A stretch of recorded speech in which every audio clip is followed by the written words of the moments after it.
हरे Krishna. Krishna conscious books YouTube channel में आपका स्वागत है। हम रीड कर रहे हैं श्रील प्रभुपाद लीलामृत। हम रीड कर रहे हैं चैप्टर नंबर 20, जो इस पार्ट में हम लोग कंटिन्यू करेंगे। वे ऐसी प्रार्थनाएं गाने लगे जिन्हें अन्य कोई नहीं जानता था। वंदे श्री गुरो श्री युतपद कमलम श्री गुरुन वैष्णवाच। उनकी वाणी हारमोनियम के समान मधुर थी और बांग्ला ताल के सूक्ष्म अंतर में समृद्ध थी। एक विशाल ओक वृक्ष के नीचे गलीचे पर बैठकर उन्होंने रहस्यमय संस्कृत प्रार्थनाएं गाई। उनके अनुयायियों को हरे कृष्ण मंत्र के अतिरिक्त और कोई मंत्र ज्ञात नहीं था, किंतु वे स्वामी जी को जानते थे। वे ध्यानपूर्वक उन्हें सुनकर लय बनाए हुए थे, जबकि सड़कों पर ट्रक गड़गड़ा कर रहे थे और दूर कोंगो ढोल बज रहे थे। जो ही उन्होंने श्री रूप सागर जातम गाया कि कुत्ते पास आ गए। बच्चे देखने लगे। कुछ नकलची लोग उंगलियां उठाने लगे। अरे वो पुजारी कौन है? किंतु उनकी वाणी संघर्षशील द्वैतता से परे थी। उनके शिष्य मंजीरे बजाते रहे और वे अकेले गाते रहे। श्री राधा कृष्ण पादान। प्रभुपाद ने गोपियों के प्रिय श्रीमती राधा रानी के कृष्ण के प्रति विशुद्ध दाम्पत्य प्रेम की प्रशंसा करते हुए स्तुति गान किया। प्रत्येक शब्द जो कृष्ण के अंतरंग पार्षदों द्वारा सैकड़ों वर्षों से संक्रमित होता आ रहा था, गंभीर दिव्य अर्थ में सराबारो था, जैसे केवल वे ही समझते थे। सहगण ललिता श्री विशाखा वितांश। प्रभुपाद के शिष्य प्रतीक्षा में थे कि वे हरे कृष्ण कीर्तन आरंभ करें। यद्यपि उन्हें स्तुतिगान करते हुए सुनना बहुत रोमांचकारी था और लोग आगे आने लगे। प्रभुपाद यही तो चाहते थे। वे चाहते थे कि लोग उनके साथ कीर्तन करें और नाचें, और अब उनके अनुयायी भी यही चाहने लगे थे। वे प्रभुपाद के साथ बने रहना चाहते थे। उन लोगों ने संयुक्त राष्ट्र मुख्यालय, आनंद आश्रम और वॉशिंगटन स्क्वायर में उनके साथ कीर्तन किया था। ऐसा लगता था कि स्वामी जी के साथ वे हमेशा यही किया करेंगे। उनके साथ कहीं जाएंगे, बैठेंगे और कीर्तन करेंगे। स्वामी जी भी अपने शिष्यों के साथ कीर्तन करते हुए सदैव बने रहेंगे। तब उन्होंने मंत्र आरंभ किया। हरे कृष्ण कृष्ण कृष्ण हरे हरे, हरे राम राम राम हरे हरे। प्रारंभ में शिष्यों ने मंद और अस्पष्ट भाव से उनका अनुगमन किया, किंतु स्वामी जी ने फिर दोहराया। शुद्ध और विजयोल्लसित ढंग से शिष्यों ने पुनः उनका अनुगमन किया, साहस से भरकर मंजीरे और तालियां बजाते हुए। 1 2 3 1 2 3। तब स्वामी जी ने मंत्र को एक बार फिर अकेले ही गाया। उनके शिष्य रुके और उनके प्रत्येक शब्द पर एकाग्रचित होकर वे तालियां और करताल बजाते रहे। वे देखते रहे कि किस प्रकार स्वामी जी वृद्धावस्था की प्रज्ञा और भक्ति से अन्य अपने आभ्यंतरिक ध्यान से अपने शिष्यों की ओर देख रहे हैं, और स्वामी जी के प्रति प्रेम से वशीभूत होकर वे अपने परिवेश से नाता तोड़कर कीर्तन मंडली के रूप में उनके साथ हो लिए।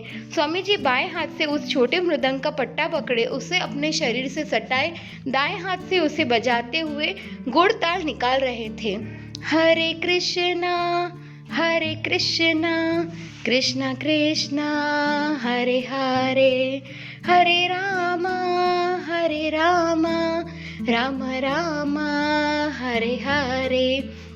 गाते हुए आधा घंटा बीत गया, फिर भी स्वामी जी प्रखरता पूर्वक गाते रहे। वे मंत्र को बार बार दोहरा रहे थे। कीर्तन मंडली उनका साथ दे रही थी और अभिरुचि रखने वाले दर्शकों की भीड़ में निरंतर वृद्धि होती जा रही थी। कुछ हिप्पी गलीचे के सिरे पर पालथी मारकर बैठने का अनुकरण करते हुए, ध्यान से सुनते हुए, तालियां बजाते हुए, कीर्तन करने का प्रयत्न करते हुए बैठ गए, और अधिकाधिक लोगों ने सम्मिलित होने के साथ प्रभुपाद की अंतरंग मंडली और उनके अनुयायियों में वृद्धि होती गई। सदैव की भांति उनके कीर्तन में संगीतज्ञों को भी आकृष्ट किया। इरविन हाल्पन। मैं बांसुरी बनाता हूँ और वाद्य यंत्र बजाता हूँ। मैं तरह तरह के वाद्य यंत्र बनाता हूँ। जब स्वामी जी आए तो मैं उनके पास गया और वाद्य यंत्र बजाने लगा। स्वामी जी ने मेरा स्वागत किया। जब भी कोई नया संगीतज्ञ आता और अपना पहला सुर सुनाता तो स्वामी जी अपनी बाहें फैला देते। ऐसा प्रतीत होता मानो वे मंच पर चढ़ गए हो और न्यूयॉर्क फिलहार्मोनिक का नेतृत्व करने जा रहा है। मेरे कहने का तात्पर्य यह है कि हर संगीतज्ञ को स्वामी की इस भाव भंगिमा का पता था। आपको मालूम तो हो ही जाता है जब कोई चाहता है कि आप उनके साथ गाए बजाए और आप के उनके साथ गाने बजाने में उसे प्रसन्नता हो रही हो। और संगीतज्ञों की इस आधारभूत संप्रेषण की विशेषता प्रभुपाद में थी और मैंने तुरंत अपने आप को उसमें सम्मिलित पाया और इसमें मुझे प्रसन्नता थी। पार्क के विभिन्न भागों में इक्के दुक्के गवैये सदा घुमा करते थे और जब उन्होंने सुना कि वे प्रभुपाद के कीर्तन के साथ गा बजा सकते हैं और प्रभुपाद उनका स्वागत करेंगे तो एक एक करके वे आने लगे। एक सैक्सोफोन बजाने वाला केवल इसलिए आया कि वहाँ एक शक्तिशाली ताल और लय निकालने वाला वर्ग था। इरविन हाल्पन की तरह के अन्य लोग को यह अच्छी ध्वनि वाली कोई आध्यात्मिक चीज प्रतीत हुई। गवैयों के सम्मिलित हो जाने से कीर्तन में इधर उधर से राहगीर भी आने लगे। प्रभुपाद टेक और वृंद गान दोनों गाने गाते आ रहे थे और अब जो लोग सम्मिलित हुए उनमें से बहुत से टेक गाने लगे। इससे मंत्र का निरंतर वृंद गान के रूप में चलने लगा। तीसरे पहर जन समूह बढ़कर 100 से अधिक हो गया। इसमें 1 दर्जन लोग ऐसे थे जो अपने आम कोंगा के साथ बोंगो, ढोल, बांस की वंशियों, धातु की और बांसुरियों, मुंह के बाजा, काठ तथा धातु के खटखटों, तंबूरों या गिटारों को बजाते हुए प्रभुपाद का साथ देने की कोशिश करने लगे। इरविन हाल्पन पार्क प्रतिध्वनित हो रहा था। गवैये मंत्र को बहुत सावधानी पूर्वक सुनते थे। जब स्वामी जी हरे कृष्ण कृष्ण कृष्ण हरे हरे, हरे राम राम राम हरे हरे गाते थे तो कभी कभी 2 अक्षरों वाला कृष्ण 3 अक्षरों वाले कृष्ण जैसा सुनाई पड़ जाता था। प्राय यह पहले पद में होता था और गवैये उसी को वास्तव में पकड़ लेते थे। स्वामी जी एक विशिष्ट ढंग से उसका उच्चारण करते थे और गवैये बहुत ही सावधानी पूर्वक स्वामी जी के उस ढंग को सुनते थे और हम ऐसा अनुभव करने लगे थे कि उसी एक संक्षिप्त वाक्य को स्वामी जी विभिन्न लयों में गा रहे थे, किंतु हम उसी नियमित लय का ख्याल करने लगे जैसे कोई समूह वादन के संचालक या प्रेम गीत के मुख्य नायक को ध्यान में रखता है। ये सचमुच बहुत आनंदप्रद था और लोग एक दूसरे को कोहनिया मारकर कहते, अरे देखो, हम लोग किसी संस्कृत वाक्यांश के विशिष्ट सूक्ष्म उच्चारण को पकड़ लेते और दोहराते थे जिसे जन समूह संभवतः नाचने और गाने के उत्साह में ग्रहण करने में चूक जाता था। या कभी कभी स्वामी जी एक अतिरिक्त ताल जोड़ देते थे, ठीक उसी तरह जैसे मुख्य ढोलकिया जो इस समय स्वामी जी स्वयं थे ढोल पर एक अतिरिक्त थाप दे देता है, लेकिन हर बार इसका कुछ अर्थ होता था। मैंने कुछ संगीत विशारदों से इस विषय पर बात की है और हम इस बात पर सहमत है कि इन स्वामी जी के मस्तिष्क में सैकड़ों राग होंगे जो वे संसार के दूसरे सिरे से सच्ची साधना द्वारा सीखकर वापस लाए हैं। इतने सारे लोग वहाँ केवल धर्म के अभिप्रेषण को अपनी संगीत प्रतिभा का माध्यम देने को आते थे। वे कहते, ओहो, इस पवित्र साधु को सुनो तो। लोगों को वास्तव में विश्वास हो गया था कि कोई असामान्य कौशल प्रदर्शन, हवा में संचारण जैसी किसी अनोखी घटना की झलक दिखाई पड़ने जा रही है, किंतु स्वामी जी को कुछ कह रहे थे।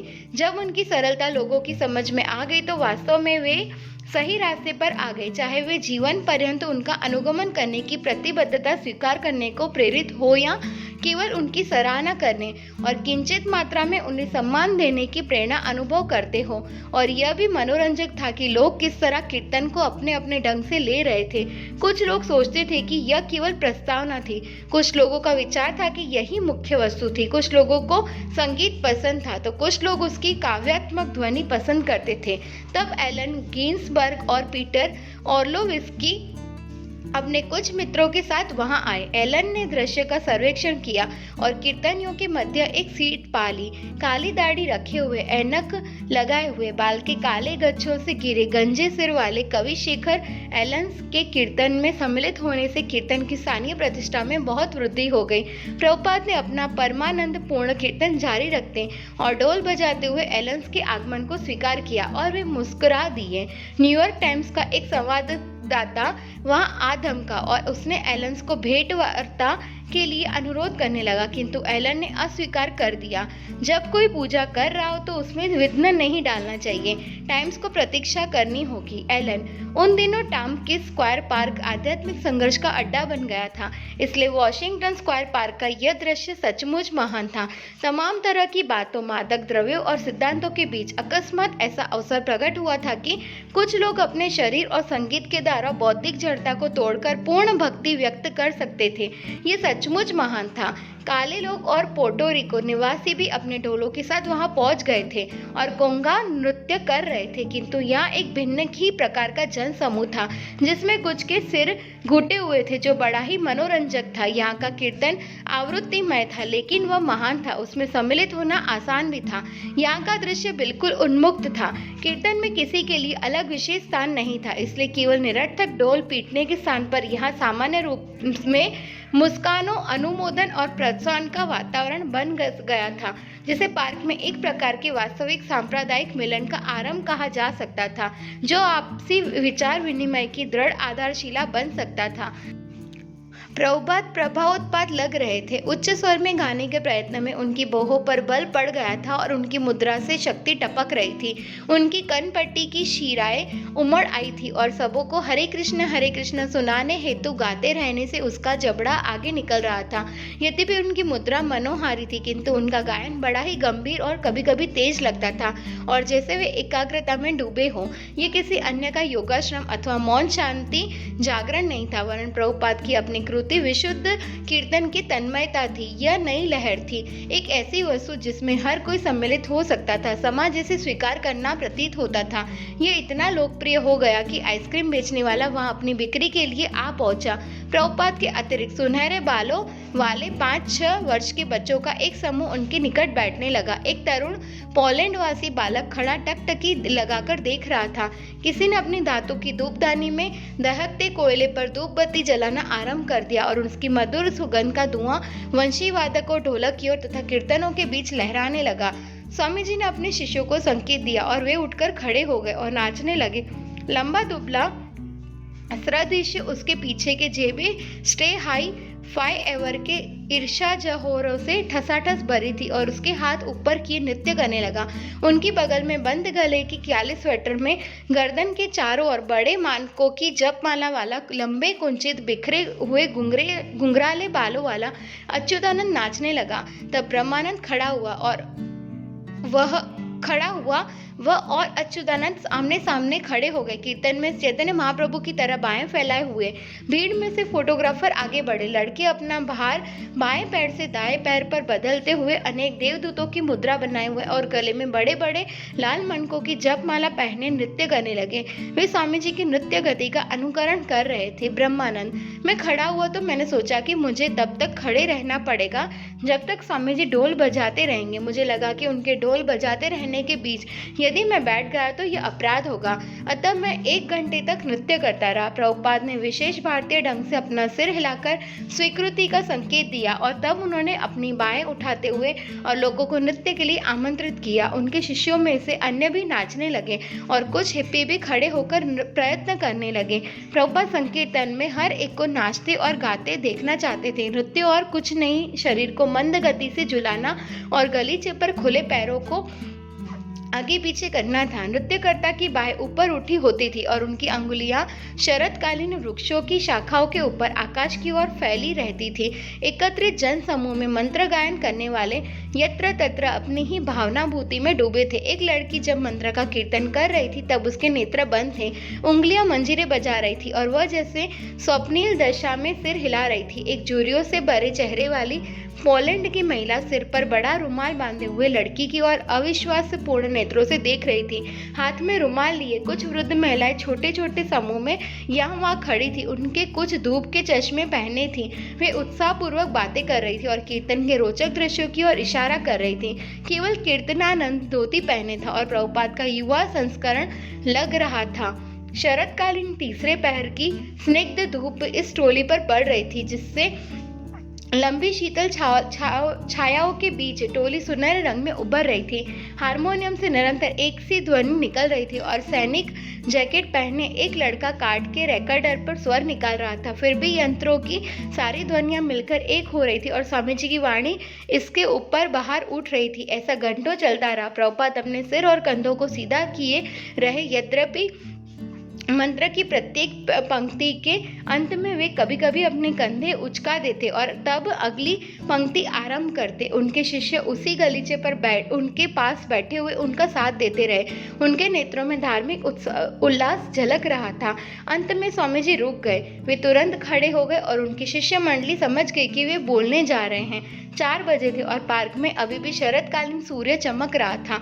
वातावरण शांत था और श्रोता मंडली मंत्र पर एकाग्र चित्त से होने के कारण सावधान और प्रसन्न थी। स्वामी जी ने कीर्तन में सम्मिलित होने के लिए सबको धन्यवाद देते हुए बोलना आरंभ किया। उन्होंने बताया कि हरे कृष्ण कीर्तन का शुभारंभ 500 वर्ष पूर्व पश्चिम बंगाल में महाप्रभु चैतन्य ने किया था। हरे का अर्थ है हे भगवान की शक्ति। कृष्ण भगवान है और राम भी भगवान का एक नाम है जिसका अर्थ है परमानंद। इसके शिष्य उनके चरणों से निकट बैठे सुन रहे थे।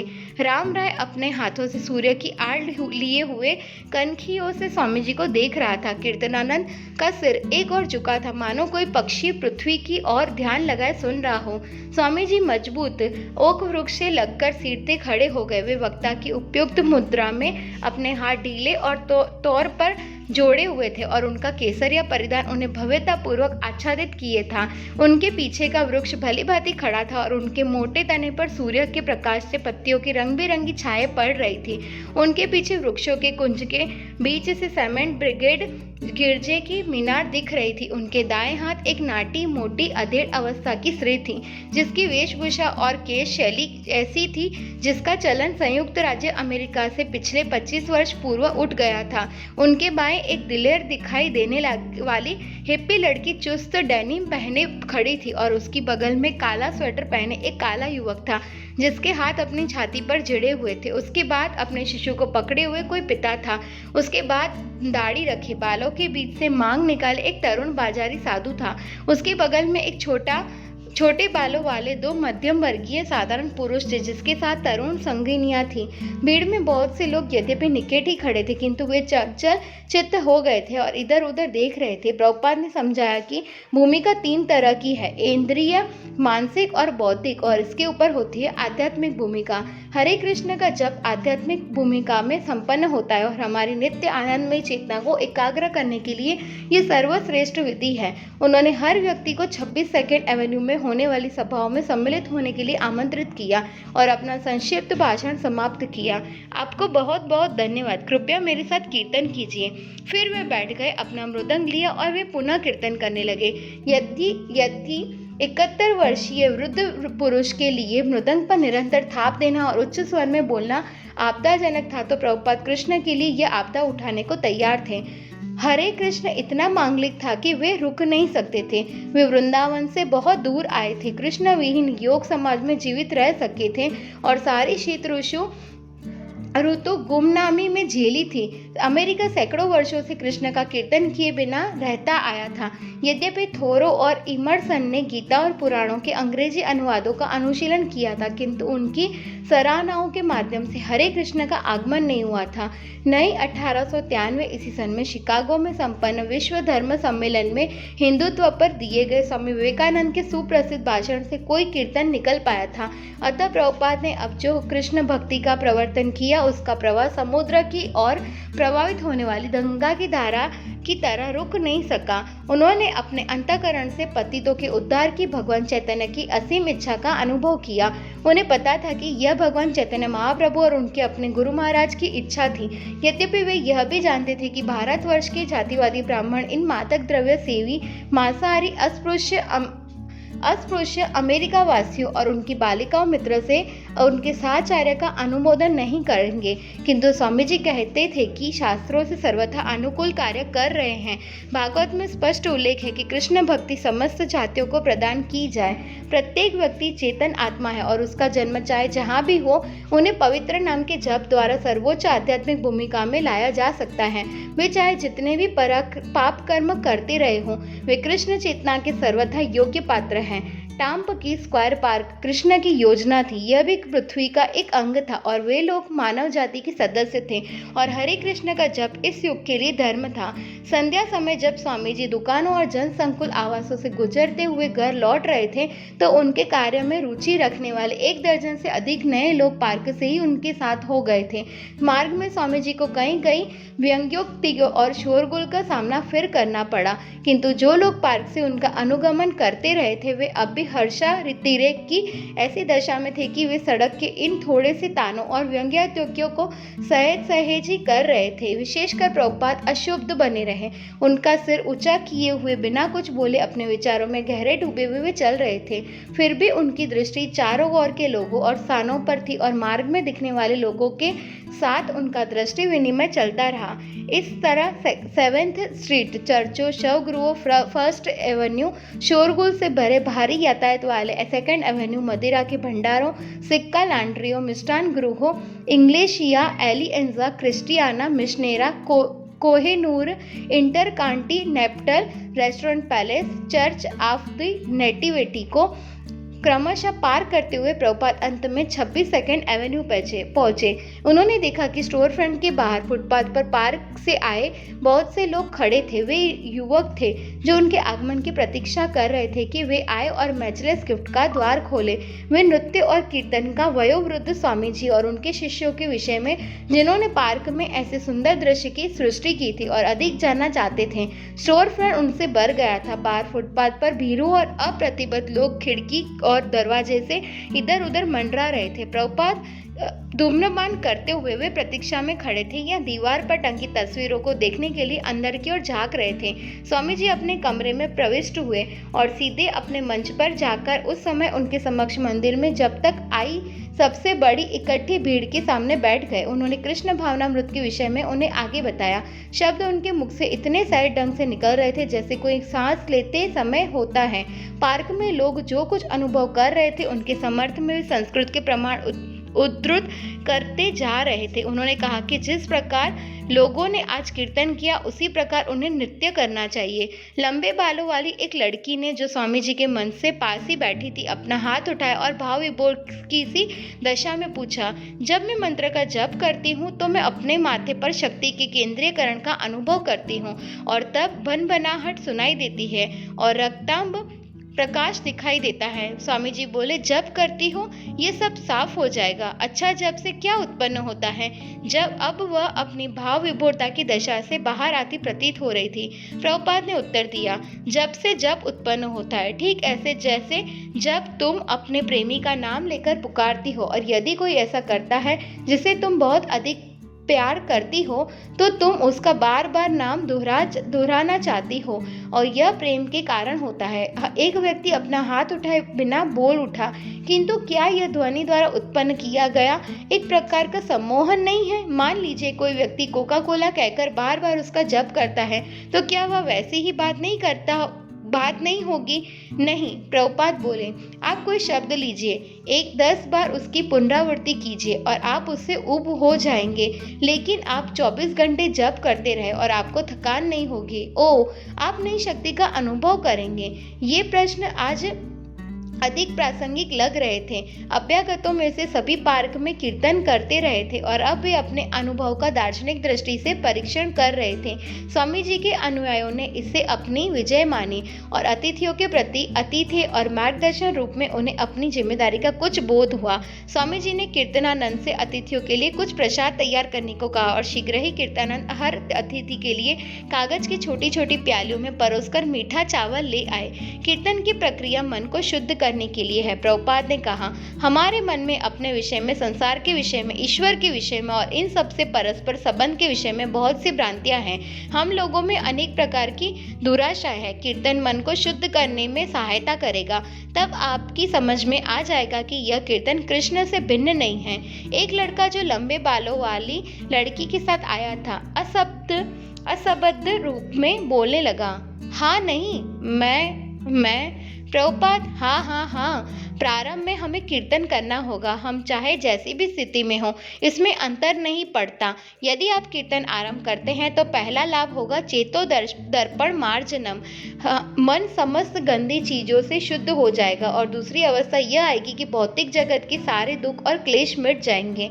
लड़का, मैं ठीक ठाक नहीं समझ पाता कि भौतिक जगत क्या है, क्योंकि प्रभुपाद, भौतिक जगत दुखों और क्लेशों से भरा है। क्या आप यह नहीं समझते कि आप सुखी हैं? लड़का, कभी मैं सुखी होता हूँ, कभी नहीं होता। प्रभुपाद, नहीं, आप सुखी नहीं हैं, वह कभी आपकी कल्पना है। जैसे कोई रोगी मनुष्य कहता है, ओह हाँ मैं ठीक हूँ। यह ठीक क्या है? वह मरने जा रहा है और कहता है कि ठीक हूँ। लड़का, मैं कोई चरम सुख का दावा नहीं करता। प्रभुपाद, नहीं, आप नहीं जानते कि सुख क्या है। लड़का, किंतु यह कभी अधिक होता है, कभी कम। प्रभुपाद, हाँ, आप नहीं जानते कि सुख क्या है। मंदिर के पीछे एक वृद्ध व्यक्ति हाथ जोड़े खड़ा था। वह बोला, बात यह है कि बड़ा दुख का क्लेश बीच में आने वाले छोटे दुख को तनिक स्वादिष्ट बनाने का काम करता है। इस कारण छोटा दुख सुख प्रतीत होता है।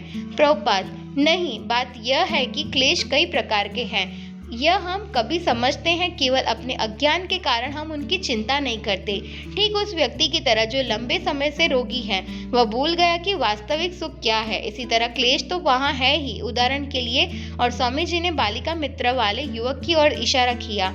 मान लीजिए आप एक युवक है, तो क्या आप वृद्ध व्यक्ति बनना पसंद करेंगे? लड़का, किंतु मैं वृद्ध हो जाऊंगा कालक्रम से। प्रभुपाद, आप हो जाएंगे का अर्थ है कि वृद्ध बनने के लिए आप विवश होंगे, किंतु आप वृद्ध होना नहीं चाहते। लड़का, वृद्ध बनने के लिए कोई मुझे विवश नहीं करेगा। प्रभुपाद, हाँ हाँ, विवश आप विवश होंगे। लड़का, किंतु मैं नहीं समझता कि क्यों। प्रभुपाद, यदि आप वृद्ध व्यक्ति बनना नहीं चाहेंगे तो आप वृद्ध बनने के लिए विवश हो जाएंगे। लड़का, यही एक अवस्था है। प्रभुपाद, हाँ, यह अवस्था बहुत क्लेशकारी है। लड़का, मैं उसे क्लेशकारी नहीं मानता। प्रभुपाद, क्योंकि आप युवक हैं, किंतु किसी वृद्ध से पूछे कि वह कितने क्लेश भोग रहा है। आप समझे, एक रोगी मनुष्य, क्या आप रोगग्रस्त होना चाहेंगे? लड़का, मैं रोग खोजने नहीं जाऊंगा। प्रभुपाद, लड़का, मैं रोग की खोज नहीं करूंगा। प्रभुपाद, नहीं नहीं, उत्तर दीजिए, क्या आप रोगी होना चाहते हैं? लड़का, रोग क्या है? प्रभुपाद, आप बताएं। लड़का, रोग क्या है? प्रभुपाद, ओह, आपको कभी कोई रोग नहीं हुआ? आपको कभी कोई रोग नहीं हुआ? प्रभुपाद नाटकीय भाव से अविश्वास पूर्वक देख रहे थे। लड़का, मुझे हुआ है, मुझे गलसुआ रोग हुआ है, खसरा हुआ है और काली खांसी हुई थी। यह तो हर एक को होता रहता है और लोग इससे अच्छे हो जाते हैं। जन समूह में से कुछ लोग हंसते हैं। प्रभुपाद, कष्ट हर व्यक्ति को होता है, पर इसका मतलब यह नहीं कि कष्ट जैसी कोई चीज है ही नहीं। हमें स्वीकार करना होगा कि हम हमेशा कष्ट में हैं। लड़का, यदि मैंने कभी सुख नहीं जाना है तो मुझे विश्वास है कि मैंने कभी दुख भी नहीं जाना है। प्रभुपाद, यह आपके अज्ञान के कारण है। हम सब कष्ट में हैं। हम मरना नहीं चाहते, किंतु मृत्यु को आनी ही है। हम रोगी होना नहीं चाहते, किंतु रोग है। हम वृद्ध होना नहीं चाहते, किंतु वृद्धावस्था है। हम बहुत सी चीजें नहीं चाहते, लेकिन हमें बलात् उन्हें सहना पड़ता है। और कोई भी समझदार व्यक्ति स्वीकार करेगा कि वे दुखी है, किंतु यदि आप इन चीजों के सहने के अभ्यस्त हो जाते हैं तो आप कहते हैं कि हम सब ठीक है। पर कोई समझदार व्यक्ति रोगी होना नहीं चाहेगा, वह वृद्ध होना नहीं चाहेगा, वह मरना नहीं चाहेगा। आप यह शांति आंदोलन क्यों चला रहे हैं? क्योंकि यदि वृद्ध हुआ तो मृत्यु होगी ही, इसलिए लोग युद्ध से डरते हैं। वे आंदोलन कर रहे हैं, युद्ध नहीं होना चाहिए। क्या आप समझते हैं कि मृत्यु कोई सुखद वस्तु है? लड़का, मैंने कभी अनुभव नहीं किया। प्रभुपाद, आप अनुभव कर चुके हैं और भूल गए हैं। आप कई बार मर चुके हैं, आप कई बार अनुभव कर चुके हैं, किंतु भूल गए हैं। भूल जाना कोई बहाना नहीं है। मान लीजिए एक बच्चा अपने दुख को भूल गया, इसका यह अर्थ नहीं कि उसे दुख नहीं हुआ था। लड़का, नहीं, मैं सहमत हूँ। प्रभुपाद, हाँ, तो दुख है। आपको आत्म साक्षात्कार कर चुके पुरुषों से, अधिकारियों से दिशा निर्देश लेना होगा। ठीक जैसा कि भगवत गीता में कहा गया है, दुखालयम अशाश्वतम, संसार दुखों से भरा है, इसलिए हमें यह अनुभव करना चाहिए। जब तक हम यह न जाने कि यह संसार दुखमय है, तब तक इसे छुटकारा पाने का प्रश्न ही नहीं है। जो व्यक्ति इतनी समझ विकसित नहीं करता, वह पूर्ण रूप से विकसित नहीं है। पशुओं की भांति उसे समझ ही नहीं है कि दुख क्या है। वह असंतुष्ट है। जब स्वामी जी अंत में अपने कक्ष में लौटे तो काफी देर हो चुकी थी। एक लड़का उनके लिए एक प्याला गर्म दूध ले आया। किसी ने कहा कि अब उन्हें हर सप्ताह पार्क में कीर्तन करना चाहिए, प्रत्येक दिन। स्वामी जी बोले। कमरे में आधा दर्जन लोग अब भी मौजूद थे, लेकिन प्रभुपाद पतली चटाई पर लेट गए। वे कुछ मिनट बात करते रहे और तब धीरे धीरे उनकी आवाज बंद हो गई। वे रह रहकर उपदेश देते रहे। वे ऊँघते प्रतीत होते लगे। अब 10 बज गए थे। लड़के दरवाजा बंद करके पंजों के बल धीरे से बाहर चले गए। अक्टूबर 10 प्रातःकाल का समय था। स्वामी जी कक्षा के लिए अभी नीचे नहीं उतरे थे। अभी सूर्योदय नहीं हुआ था। सतस्वरूप और कीर्तनानंद स्टोर फ्रंट के फर्श पर बैठे टाइम्स समाचार पत्र की एक कर्तन पढ़ रहे थे। सतस्वरूप, क्या स्वामी जी ने इसे देखा है? कीर्तनानंद, हाँ, अभी कुछ मिनट पहले ही उन्होंने कहा कि यह बहुत महत्वपूर्ण है, यह ऐतिहासिक है। उन्हें यह बात विशेष पसंद आई कि यह न्यूयॉर्क टाइम्स में है। सतस्वरूप उच्च स्वर से पढ़ते हुए, स्वामी जी का समुदाय परमानंद प्राप्त करने के लिए पार्क में कीर्तन करता है। ईस्ट साइड समारोह में 50 अनुयायी तालियां बजाते हैं और सम्मोहक संगीत सुनकर झूमने लगते हैं। लोअर ईस्ट साइड पार्क में एक वृक्ष के नीचे बैठे और यदा कदा नाचते हुए एक हिंदू स्वामी के 50 अनुयायी 16 शब्दों वाले एक मंत्र का कल 2 घंटे तक कीर्तन करते रहे। यह 2 घंटे से ज्यादा चला था। कल तीसरे पहर 2 घंटे तक साथ में मंजीरे, तंबूरे खड़खड़कते, ढोल, घंटियां और बांसुरियां बजती रही। स्वामी जी एसी भक्ति वेदांत का कहना है कि मंत्र का जप इस विनाश के युग में आत्मोपलब्धि का सबसे उत्तर उपाय है। टाम्प की स्क्वायर पार्क के मध्य में गंदगी से ढेर होविंग हिल पर बच्चे खेल रहे थे। होविंग हिल? कीर्तनानंद, मैं समझता हूँ कि यह पार्क के कमिश्नर होविंग के नाम पर एक व्यंग्य है। सतस्वरूप, ओ, टाम्प कीस स्क्वायर पार्क के मध्य गंदगी के ढेर होविंग हिल पर या धूप वाले रस्तों पर साइकिलें चला रहे थे। उधर लगभग 100 लोगों का समूह कीर्तन करने वालों की चारों ओर खड़े रहकर उनके सम्मोहक गायन का झूम रहा था या लय लय में मिलाकर तालियां बजा रहा था। समारोह में आगे भाग लेने वालों के कवि एलन गिन्सबर्ग भी था। उसने कहा कि इससे भाव समाधि की दशा प्राप्त होती है। यह बात भी है कि मंत्र के अक्षरों से यौगिक प्राणायाम होने लगा है। यह एक शारीरिक व्याख्या भी है। सतस्वरूप और कीर्तनानंद हंसते हुए, यह बकवास है। भाव समाधि का गायन या मंत्र? हरे कृष्ण कृष्ण कृष्ण हरे हरे, हरे राम राम राम हरे हरे। कीर्तनानंद, स्वामी जी ने कहा कि समाचार का यह सबसे अच्छा अंश है क्योंकि उन्होंने मंत्र मुद्रित कर दिया है। यह परिपूर्ण है। जो कोई इसे पढ़ेगा विशुद्ध हो जाएगा, मानो उसने कीर्तन किया हो। सतस्वरूप पढ़ना जारी रखता है। श्रीमान गिन्सबर्ग ने कहा कि इसने स्वामी जी के बहुत से अनुयायियों में LSD और अन्य मादक द्रव्यों का स्थान ले लिया है। उसने समझाकर बताया कि हरे कृष्ण का उच्चारण हरे जैसा होता है। यह हिंदुओं के एक देवता विष्णु का नाम है। इसका अर्थ है प्रकाश का संपादक। राम का उच्चारण राम जैसा होता है। यह विष्णु के अवतार का उत्पादक है, मर्यादा पुरुषोत्तम। क्या उसने यह अर्थ कहाँ से पाया? यह तो किसी विश्वकोश से लिया गया जैसा लगता है। श्रीमान गिन्सबर्ग ने कहा, अतः कीर्तन ईश्वर के भिन्न भिन्न आयामों का नामकरण करता है। गिन्सबर्ग की बात क्यों कहे जा रहा है, स्वामी जी की बात क्यों नहीं कहता? समारोह में भाग लेने वाले एक दूसरे व्यक्ति 26 वर्षीय होवर्ड एम हिलैंड ने, जिसने अपने आप को ओहायो स्टेट विश्वविद्यालय में अंग्रेजी का पूर्व शिक्षक बताया और जो अपना पूरा समय स्वामी जी को दे रहा था, कहा कि मैंने स्वयं 2 वर्ष में LSD की 50 और पीओट की दर्जनों गोलियां खाई थी, किंतु अब एक भी नहीं लेता। हंसी। स्वामी जी का अपने अनुयायियों को आदेश है कि वे कोई भी मादक द्रव्य जिसमें कॉफी, चाय, सिगरेट शामिल है न ले। यह बात उन्होंने समारोह के बाद एक भेंट वार्ता में बताई। उन्होंने कहा, इस तरह हम आपकी सरकार की भी सहायता कर रहे हैं, किंतु उनका संकेत था कि सरकार उनकी ये सहायता को भली भांति समझ नहीं सकी है, क्योंकि अभी कुछ समय पूर्व आप्रवासी विभाग ने स्वामी भक्ति वेदांत को सूचित किया कि उनका 1 वर्ष का पर्यटक वीजा समाप्त हो गया है और उनको यहाँ से प्रस्थान कर देना चाहिए। इस मामले में अपील की जा चुकी है। स्वामी जी छोटे कटे हुए श्वेत केशों वाले सांवले रंग के व्यक्ति हैं। वे नारंगी रंग के परिधान धारण करके नीचे गुलाबी रंग का स्वेटर पहने थे। उन्होंने बताया कि जब वे अपने शिक्षक या गुरु से 1922 ईस्वी में पहली बार मिले थे तो उनके गुरु ने उन्हें पश्चिम के देशों में अंग्रेजी भाषा के माध्यम से कृष्ण भक्ति का प्रचार करने का आदेश दिया था। अतः 71 वर्ष की इस वृद्धावस्था में मैंने इतना बड़ा खतरा मोल लिया है। यह कहता है कि हम वहाँ प्रत्येक रविवार को जाकर कीर्तन करेंगे। स्वामी जी के अनुयायियों में से कुछ सामाजिक कार्यकर्ता भी है। मेरा अनुमान है कि इसमें मेरा उल्लेख है।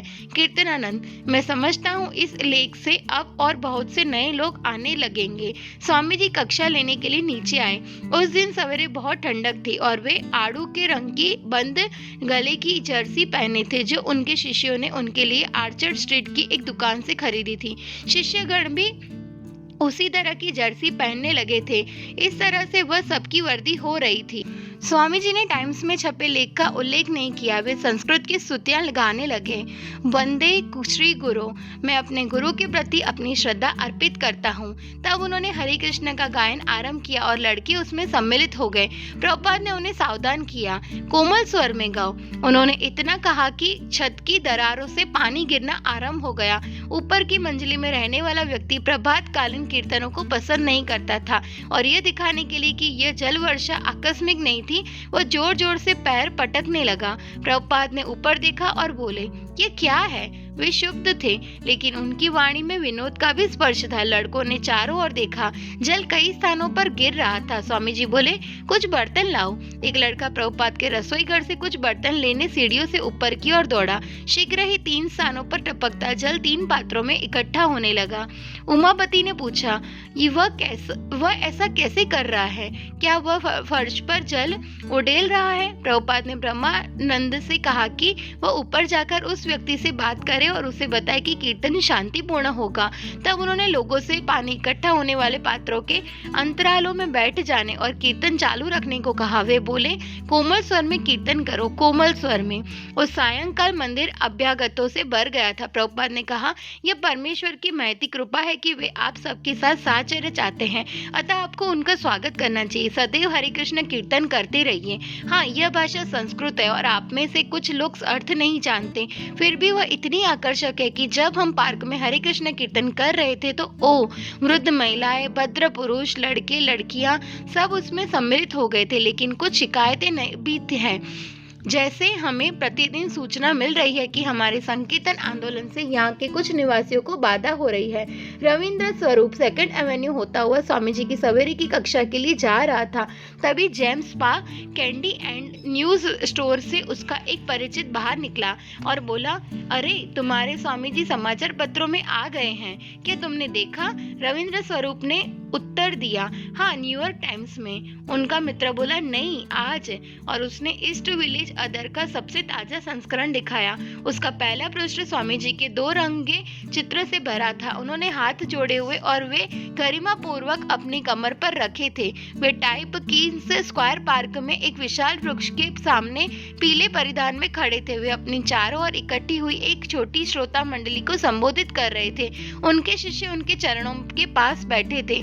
सेंट ब्रिगेड की विशाल मीनार उनके पीछे छाया चित्र का निर्माण कर रही थी। चित्र के ऊपर एक पंक्ति में शीर्षक अंकित था, अभी धरती की रक्षा करो। शीर्षक के नीचे था, हरे कृष्ण कृष्ण कृष्ण हरे हरे, हरे राम राम राम हरे हरे। मंत्र के नीचे ये शब्द थे।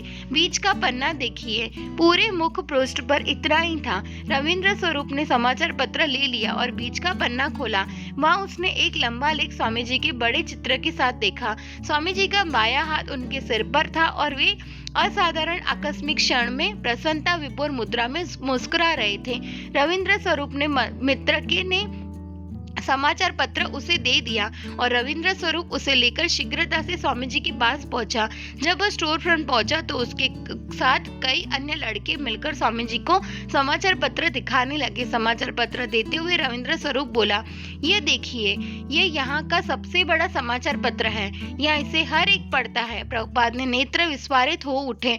उन्होंने उच्च स्वर में पढ़ा, अब धरती की रक्षा करो, और उन्होंने लड़कों के चेहरों को देखा। उमापति और हयग्रीव आश्चर्यचकित थे कि अब धरती की रक्षा करो का अर्थ क्या था। क्या यह एक पारिस्थितिक विश्लेषण था? क्या इसमें आवणिक विनाश से रक्षा करने का संदर्भ था? क्या यह स्वामी जी के धर्म प्रचार का उपहास था? उमापति बोला, आखिर यह ईस्ट विलेज अदर है, इसका अर्थ कुछ भी हो सकता है। कीर्तनानंद ने कहा, स्वामी जी धरती को बचा रहे हैं। प्रभुपाद बोले, हम प्रयत्न कर रहे हैं कृष्ण की कृपा से। बड़े करीने से उन्होंने अपना चश्मा लगाया जिसे सामान्यतः वे भागवतम पढ़ने के लिए सुरक्षित रखते थे और बड़े ध्यान से ऊपर से नीचे तक पृष्ठ को अवलोकन किया। समाचार पत्र उनके हाथ में बेतुका प्रतीत होता था। जब वे पृष्ठों को उलटने लगे, वे मध्य पृष्ठ पर रुक गए, अपना चित्र देखा और हंस पड़े। फिर वे लेख को पढ़ते हुए कुछ रुके और बोले, लो इसे पढ़ो। उन्होंने समाचार पत्र हायग्रीव को दे दिया। हायग्रीव ने उच्च स्वर में पढ़ना आरंभ किया। एक बार वह धर्मशास्त्रज्ञों की काल्पनिक कहानी थी। उन्होंने एक बूढ़े व्यक्ति की एक चर्च में हत्या कर दी थी और तब समाचार पत्रों में यह खबर छपी कि ईश्वर अब मर गया है। कहानी चलती रही। कुछ लोगों ने उस पर विश्वास नहीं किया। उन्होंने कब्र खोदकर शव को बाहर निकाला, किंतु वह शव ईश्वर का नहीं वरन ईश्वर के सार्वजनिक संबंध अधिकारी का था, अर्थात संगठित धर्म का। तुरंत यह शुभ समाचार विश्व भर में फैल गया कि ईश्वर जीवित है। किंतु ईश्वर कहाँ था? हायग्रीव ने नाटकीय ढंग से सम्मोहित श्रोता मंडली को बढ़कर सुनाया। न्यूयॉर्क टाइम्स में पूरे पृष्ठ का एक विज्ञापन Martin Luther King, Ronald Reagan के हस्ताक्षर से छपा था, जिसमें ईश्वर का अता पता खोज निकालने और उसकी सूचना देने वाले को पुरस्कार की घोषणा थी। किंतु उसका कोई उत्तर नहीं आया। लोगों को चिंता होने लगी और आश्चर्य भी। कुछ लोगों ने कहा, ईश्वर शक्कर के घनाकार मिष्टानों में रहता है। कुछ धीरे से बोले, उसके निवास का यह पवित्र रहस्य सिगरेट में है। किंतु जब यह सब चल रहा था, तभी एक मनुष्य जिसने अपने निर्धारित 70 वर्ष से 1 वर्ष अधिक जी लिया था, न्यूयॉर्क के ईस्ट विलेज में आया और कहने लगा कि वह संसार के सामने सिद्ध कर सकता है कि उसे पता है कि ईश्वर कहाँ पाया जा सकता है। केवल 3 महीने में एसी भक्ति वेदांत स्वामी नाम का यह व्यक्ति संसार के सबसे उद्दंड समूह बंजारों, शराब, चरस पीने वालों और हिप्पियों को आश्वस्त करने में सफल हो गया कि वह ईश्वर तक पहुंचने का मार्ग जानता है। गंदी लतों को छोड़ दो, कीर्तन करो और शरण में आ जाओ। ये नए ढंग का संत डॉक्टर लियरी के प्रति पूरे सम्मान के बावजूद कहना पड़ता है, चेतना विस्तार का एक नया ब्रांड लेकर सामने आया है, जो शराब से मधुर, चरस से सस्ता और जिसे अपराध नहीं माना जाता है। ये सब कैसे संभव है? ये स्वामी कहता है, कृष्ण के माध्यम से। लड़के जय जयकारों हर्ष ध्वनि करने लगे। अच्युतानंद ने समाचार पत्र की भाषा के लिए स्वामी जी से क्षमा याचना की। यह हिप्पियों का समाचार पत्र है। प्रभुपाद ने कहा, ठीक है, उसने अपनी निजी शैली में लिखा है, किंतु उसने कहा है कि हम ईश्वर को दे रहे हैं। वे कहते हैं कि ईश्वर मर गया है, लेकिन ये झूठ है। हम प्रत्यक्ष प्रस्तुत कर रहे हैं, यह है ईश्वर। कौन अस्वीकार कर सकता है? बहुत सारे धर्म गुरु और लोग कहते हैं कि ईश्वर नहीं है, किंतु वैष्णव तुम्हें ईश्वर को निःशुल्क देता है, किसी वस्तु की तरह। यह है ईश्वर। अतः लेख के लेखक ने इसे रेखांकित किया है। यह बहुत अच्छा है। इस पत्र को सुरक्षित रखो, यह बहुत महत्वपूर्ण है।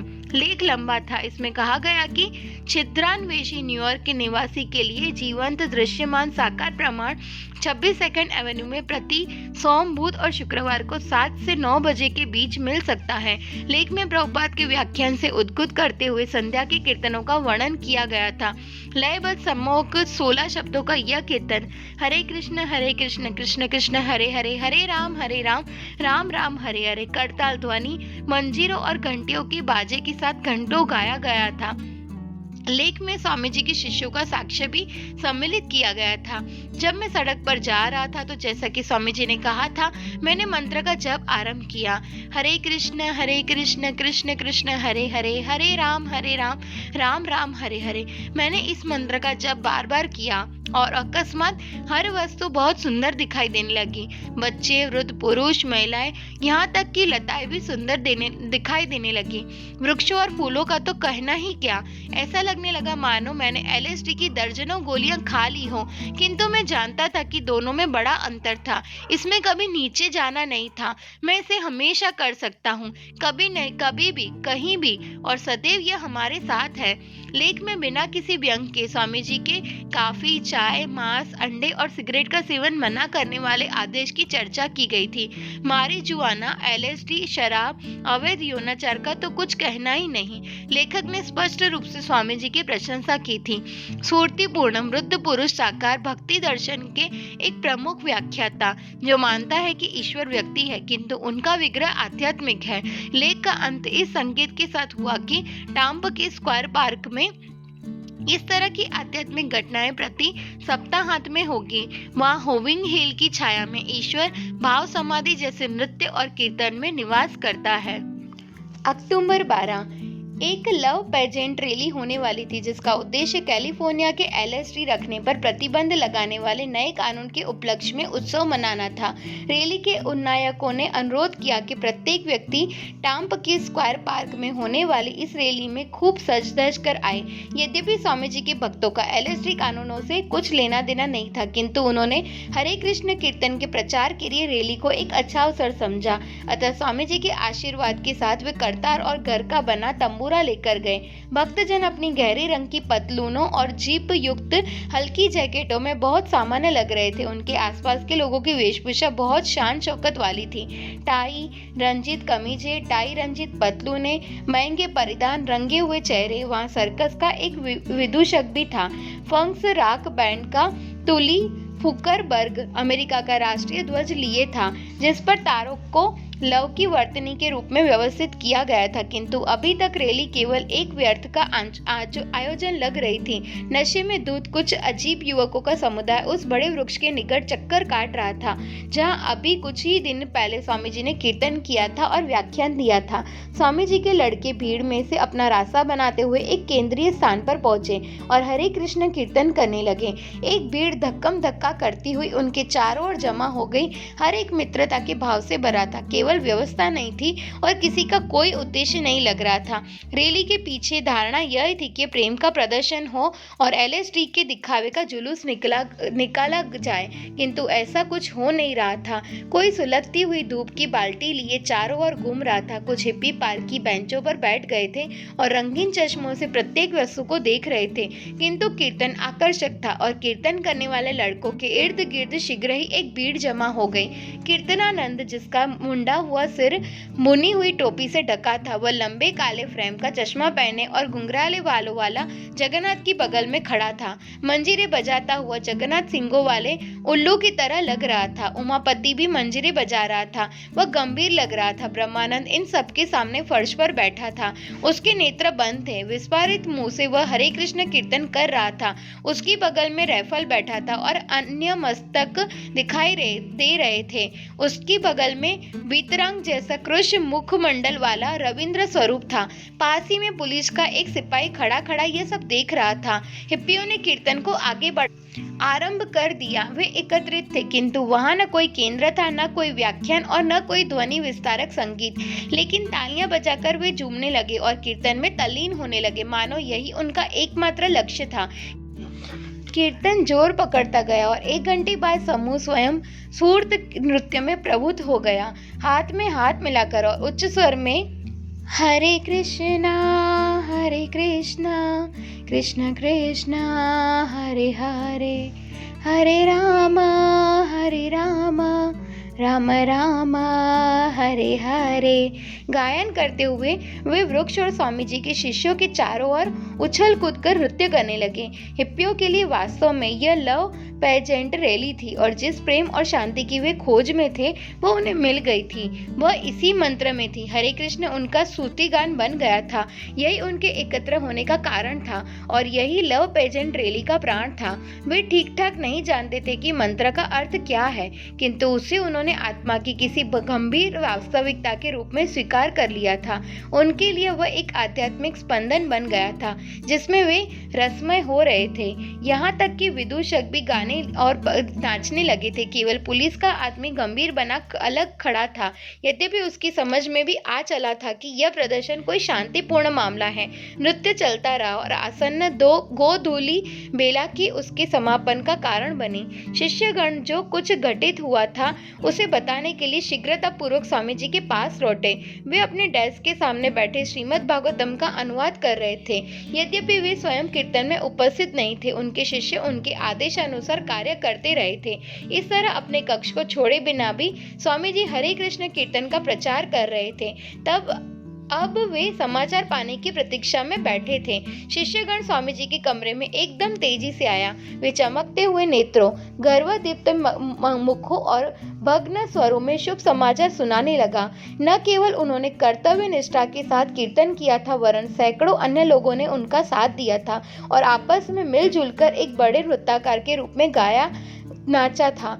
थकी हुई आवाज में ब्रह्मानंद बोला, स्वामी जी आपको यह देखना चाहिए था, यह विलक्षण था, विलक्षण। स्वामी जी ने एक के बाद एक करके सभी शिष्यों के चेहरे को देखा और वे स्वयं भी उन्हीं की तरह उल्लसित और आश्वान्वित हो उठे कि कीर्तन इसी तरह चलता रहेगा। उनके शिष्यों ने सिद्ध कर दिया कि हरे कृष्ण कीर्तन प्रेम और शांति के आंदोलन का नेतृत्व कर सकता है, वह आगे बढ़ेगा और सैकड़ों लोग इसमें सहभागी बनेंगे। स्वामी जी ने शिष्यों से कहा, यह तुम पर निर्भर करता है कि कीर्तन का प्रचार करो। मैं एक बूढ़ा व्यक्ति हूँ, किंतु तुम लोग युवा हो और तुम यह कार्य कर सकते हो। अक्टूबर 13, द विलेज वायर्स ने लव पेजेंट रैली के 4 बृहन चित्र प्रकाशित किए। उसने लिखा, समारोह का मेरुदंड संस्कृत भगवत गीता के पवित्र श्लोकों और मंत्रों का कीर्तन था और 3 घंटों तक लय युक्त गायन के सागर में यह कीर्तन नौका की भांति लहराता था। सेकेंड एवेन्यू के एक स्टोर फ्रंट में कार्य करने वाले भक्तिवेदांत स्वामी के 15 शिष्यों के द्वारा संचालित ढोलों, बांसुरियों और तंबूरों की लय से युक्त इन कीर्तनों का आरोहण अवरोहण चलता रहा। अक्टूबर 18, आज रविवार था और स्वामी जी टाम्प के स्क्वायर पार्क में फिर गए। उस शरतकालीन अपराह्न में वह एक कालीन पर बैठ गए। वे पहले की भांति अपना बोंगो बजाने लगे। सदैव की बांधी वे कुशलता पूर्वक ढोलक पर थाप देने लगे और उनकी तेज अंगुलियां मृदंग के बोल निकालने लगी। अपने प्रामाणिक संगीतमय स्वर में उन्होंने अपने पूर्व गुरुओं गौर किशोर, भक्ति विनोद, भक्ति सिद्धांत का स्तुतिगान किया। शताब्दियों पुरानी उस गुरु शिष्य परंपरा के अब 1960 में संसार के इस सुदूर भाग में वे जीवित प्रतिनिधि थे। उन्होंने सेवक की भांति कर्तव्य निष्ठा, समादर और प्रेम के साथ उनके नामों का गुणगान किया। बाड़ों की भूलभुलैया से घिरे पार्क के मध्य विशाल ओक वृक्ष की छाया में वे अपने अमेरिकन शिष्यों से गिरे बैठे थे और वही जादू फिर घटित हुआ। इस बार हिप्पियों का दल अधिक सहजता और आत्मीयता के साथ आया। एलन गिन्सबर्ग आया और सैकड़ों अन्य लोग इकट्ठे हो गए, जबकि प्रभुपाद उच्च स्वर में गा रहे थे, हरे कृष्णा कृष्णा कृष्णा हरे हरे, हरे राम राम राम हरे हरे। जो सैकड़ों लोग इकट्ठे हुए थे उनमें से कुछ थोड़ी देर ठहरे और चले गए। कुछ ने सुनने और कुछ मिनट या पूरे समय तक कीर्तन करते रहने का निर्णय लिया। थोड़े से बहुत थोड़े से ऐसे थे जिन्होंने स्वामी जी के साथ अपने इस मिलन को अविस्मरणीय परिवर्तन के रूप में ग्रहण किया। बाप कॉरेंस स्वामी जी को खोज रहा था। वह करीने से सजी धजी अपनी पत्नी और 2 साल के बच्चे एरिक के साथ टहल रहा था। बाप कोरेंस 26 साल का था और न्यूयॉर्क सिटी जन कल्याण विभाग में निरीक्षक के रूप में कार्यरत था। वह वॉशिंगटन डीसी में पलकर बड़ा हुआ और वहीं उसकी पत्नी से उसकी भेंट हुई थी। उसका चेहरा भरा, माथा चौड़ा, आवाज साफ और नेत्र स्थिर थे। बाब जॉर्ज वाशिंगटन विश्वविद्यालय से स्नातक की उपाधि लेने के बाद मैंने न्यूयॉर्क सिटी जाने का निश्चय किया, जिसे मैं भौतिक जगत का केंद्र मानता था और जहां मैं सर्वोच्च सत्य को खोजना चाहता था। वहां मैं ईस्ट विलेज के सिरे की पहली बड़ी दुकान के पास एक कोने में रहने लगा। बाब यह नहीं सोचता था कि उसके काम से सचमुच किसी को कोई लाभ पहुंच रहा था। उसने ग्राहक सालों पुराने अपने उस दृष्टिकोण और आदतों के साथ चल रहे थे। वो और उसकी पत्नी वेस्ट विलेज के काफी घरों में जाया करते थे। विस्तारित चेतना पर लियरी और एलपर्ट के व्याख्यान सुनते थे और हाल के एक शांति अभियान में सम्मिलित हुए थे। बाप को लगने लगा कि स्नातकोत्तर डिग्री और एक और अच्छा अपार्टमेंट प्राप्त करने की उसकी महत्वाकांक्षा अधूरी रही जा रही थी और उसके मन में किसी और चीज की चाह जाग रही थी। बाप, मैंने आई चिंग के बारे में सुना, जो एक ऐसी पुस्तक थी कि माना जाता था कि वह किसी भी व्यक्ति को जीवन का मार्ग बता सकती थी। अतः मैंने किसी को पकड़कर वह पुस्तक पढ़वाई। उसमें निर्देश था, अंधकार के बीच से आगे बढ़ो। इसे मैंने एक अच्छा लक्षण माना, एक आध्यात्मिक संकेत। तब मैंने द ईस्ट विलेज अदर खरीदा और उसमें अब धरती की रक्षा करो शीर्षक लेख पढ़ा। उसमें स्वामी जी का एक चित्र था। मैंने एक सिख शिक्षक की एक पुस्तक पढ़ी थी जिसमें लिखा था कि आध्यात्मिक गुरु के बिना उच्च ज्ञान नहीं मिल सकता। प्रतिदिन सवेरे काम पर जाते समय बाप स्वामी जी के स्टोर फ्रंट के सामने से गुजरता था। उत्सुकतावश एक बार उसने खिड़की से अंदर झांका। उसे कमरा खाली मिला। उसमें कुछ फूस की चटाइयां बिछी थी और स्वामी जी का एक शिष्य बैठा था। उसने सोचा, ओ ये लोग बौद्ध हैं। दरवाजा खुला था। लड़का बाप के पास आया और उसे अंदर आने को कहा। कुछ सोचते हुए बाप बोला, नहीं धन्यवाद, मुझे बुद्ध धर्म से कुछ लेना देना नहीं, और वह अपने काम पर चला गया। एक बड़ी दुकान में उसने एक दिन प्रभुपाद का भागवतम उठा लिया और उसके अंदर झांका। उसको लगा कि वह बहुत ऊंची चीज है और उसे ज्यों का त्यों रख दिया। द ईस्ट विलेज अदर का लेख पढ़ने के बाद उसकी दिलचस्पी बढ़ी। उसने सोचा कि हो सकता है कि शीत ऋतु के आने के पहले आज पार्क में कीर्तन का अंतिम रविवार हो। अतः स्वामी जी और उनके शिष्यों को पाने की आशा लेकर वह पार्क में गया। उसकी पत्नी एरिक को एक बच्चा गाड़ी में खींचती हुई उसकी बगल में चल रही थी। तभी बाप को पार्क की दक्षिण छोर से मंजीरों के चिंग चिंग और लययुक्त कीर्तन का सहगान सुनाई दिया। यह सोचकर कि यह स्वामी जी ही हो सकते हैं, बाप ने सहगान का अनुसरण किया, जबकि उसकी पत्नी एरिक को झूले पर खेलने के लिए ले गई। बाप अब अकेले ही आगे बढ़ता गया और भीड़ में रास्ता बनाया हुआ वह पहुंचा जहाँ कीर्तन दल और स्वामी जी वृक्ष के नीचे बैठे थे। सैकड़ों की भीड़ में बाप एक अनजान व्यक्ति की तरह खड़ा हो गया। 19 वर्षीय जूडी कोस्लोफस्की सोचती थी, सब कुछ मेरे कारण हो रहा है। मैं जो कुछ देखती हूँ मेरी ही सृष्टि है। मैं ही परमेश्वर हूँ, हर वस्तु मेरी है। परमेश्वर होने के विचार से जैसे जैसे वह अभिभूत होती गई, जूडी अपने पिता को, हर वस्तु को भूलती गई। यह भ्रमित थी, यदि मैं परमात्मा हूँ तो मैं प्रत्येक वस्तु को नियंत्रित क्यों नहीं कर सकती, और एलएसडी से मुझे इतना भय क्यों है। जूडी न्यूयॉर्क के सिटी कॉलेज की छात्रा थी और कला तथा इतिहास का विशेष अध्ययन कर रही थी। वह गिटार की शिक्षा एवरेंड गेरी डेविड से ले रही थी, जो विषाद भाव के गायक और ईसाई धर्म के उपदेष्टा थे और जो उसे विषण आत्मा का संगीत सिखा रहे थे। किंतु आज एलएसडी के प्रभाव से उसके मन में गहरी धारणा बन गई थी कि वह ईश्वर है। अपने पिता से उसका झगड़ा हो गया था, उसके पिता का मन उससे हट गया था। बाप बेटी के बीच दूरी बढ़ गई थी। जूडी अपने पिता की समझ से बाहर हो गई थी। उसने ब्रांक्स में माँ बाप का घर छोड़ दिया था और डाउनटाउन में आ गई थी। वह अपनी एक सहेली से मिलने जा रही थी और टाम्ब की स्क्वायर पार्क उसके रास्ते में पड़ता था। जब वह पार्क में पहुंची तो कीर्तन चल रहा था, किंतु भीड़ के कारण वह कुछ अधिक नहीं देख सकी। जब भीड़ में से रास्ता बनाती हुई वह कुछ पास पहुंची तो उसने कुछ व्यक्तियों को देखा। उसमें एक मुंडित मस्तक वाला था, कई दाढ़ी रखे थे और सब बाहें वह ऊपर उठाए नाच रहे थे। बीच में उसने स्वामी जी को देखा, जो गलीचे पर बैठे ढोल बजा रहे थे। डॉन क्लार्क 25 वर्ष का था, दुबला पतला, गंभीर, सिंह की कमानी का चश्मा लगाने वाला। वह प्रगतिशील चलचित्र निर्माता था और उसके पहले चलचित्र का नाम रिबर्थ यानी पुनर्जन्म था। उसने वियतनाम युद्ध का विरोध अंतःकरण की प्रेरणा के आधार पर किया था और सरकारी सेवा के विकल्प के रूप में वह एक बाल सदन में काम कर रहा था। वह एसडीएस और युद्ध प्रतिरोधक का लीग का एक सदस्य था। एक विरोध प्रदर्शन में वह बंदी बनाया जा चुका था और शांति बटन लगाने तथा हाथ कर काली पट्टी बांधने के अभियोग में 1 सप्ताह के लिए नौकरी से निलंबित कर दिया गया था। वह बौद्ध धर्म मानता था, लेकिन कुछ दिनों से मनोविकास संबंधी दवाओं का भी इस्तेमाल कर रहा था। उसका नारा था, प्रत्येक वस्तु कुछ नहीं है और कुछ नहीं प्रत्येक वस्तु है। इस नारे को मंत्र की तरह दोहराता हुआ वह घूमता रहता था, किंतु वह अनुभव कर रहा था कि कम से कम मनोवैज्ञानिक दृष्टि से उसे भक्ति परक पौष्टिक की आवश्यकता है। उसका शून्यवादी ध्यान बासी पड़ता जा रहा था। डॉन द ईस्ट विलेज अदर में स्वामी जी और उनके कीर्तन के संबंध में पढ़ा था और आज वह पार्क में उन्हीं की खोज में आया था। कुछ महीने पहले एक दिन शाम को उसने स्वामी जी को देखा था। वह स्वामी जी के स्टोर फ्रंट के सामने सड़क की दूसरी ओर बस की प्रतीक्षा में खड़ा था। वह मिश्रित संचार माध्यमों के एक कार्यक्रम में अभ्यागत के लिए जा रहा था। उसका मित्र शाम के भोजनालय में एक क्षण के लिए गया था। उसी समय उसने देखा कि स्टोर फ्रंट में केसरिया धारण किए हुए घूटे सिर के एक भारतीय व्यक्ति युवाओं के एक छोटे से समूह को संबोधित कर रहे थे। डॉन, जब मैंने देखा तो मुझे लगा कि मैं सड़क पार करके स्टोर फ्रंट में घुस जाऊं और वहां बैठूं और सारे सांसारिक नाते तोड़, किंतु मैंने सोचा कि यह केवल मेरे मन की क्षणिक कल्पना है। आखिर मैं विवाहित हूँ, अपने कार्यक्रम का अभ्यास करने जा रहा हूँ और जो भी हो, मैं स्वामी जी के बारे में कुछ नहीं जानता। इसलिए मेरा मित्र और मैं बस में सवार हो किंतु डॉन स्टोर फ्रंट से कुछ मकानों की दूरी पर ही रहता था और कभी कभी वह उसके सामने से निकला करता था।